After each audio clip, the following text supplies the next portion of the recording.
ஆவாரம்பாளையம் பகுதியில் உள்ள ஸ்ரீ ராமகிருஷ்ணா மருத்துவமனை மற்றும் இணை மருத்துவ அறிவியல் கல்லூரியின் முதலாம் ஆண்டு பட்டமளிப்பு விழா நிகழ்ச்சி நடைபெற்றது. கோவை ஆவாரம்பாளையம் பகுதியில் ஸ்ரீ ராமகிருஷ்ணா மருத்துவமனை மற்றும் இணை மருத்துவ அறிவியல் கல்லூரி செயல்பட்டு வருகின்றது. இக்கல்லூரியின் முதலாம் ஆண்டு பட்டமளிப்பு விழா நிகழ்ச்சி கல்லூரி அரங்கில் நடைபெற்றது.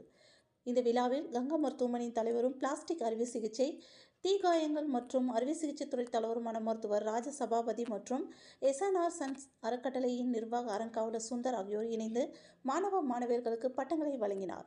சுமார் 200க்கும் மேற்பட்ட மாணவ மாணவியர்கள் இளங்கலை இணை மருத்துவர் அறிவியல் துறைகளில் பட்டம் பெற்றனர். மேலும் துறை வாரியாக இக்கல்லூரியில் முதலிடம் பிடித்த மாணவ மாணவியர்களுக்கு பதக்கங்களும் பாராட்டு சான்றிதழ்களும் வழங்கி பெருமைப்படுத்தப்பட்டது. இந்த நிகழ்ச்சியில் ஸ்ரீ ராமகிருஷ்ணா மருத்துவமனையின் தலைமை நிர்வாக அதிகாரி மகேஷ்குமார், மருத்துவ இயக்குனர் டாக்டர் ராஜகோபால், மருத்துவ கண்காணிப்பாளர் டாக்டர் அழகப்பன், கல்லூரியின் முதல்வர் டாக்டர் சத்யா மற்றும் மாணவர்களின் பெற்றோர்கள் என பலரும் கலந்து கொண்டனர் என்பது குறிப்பிடத்தக்கது.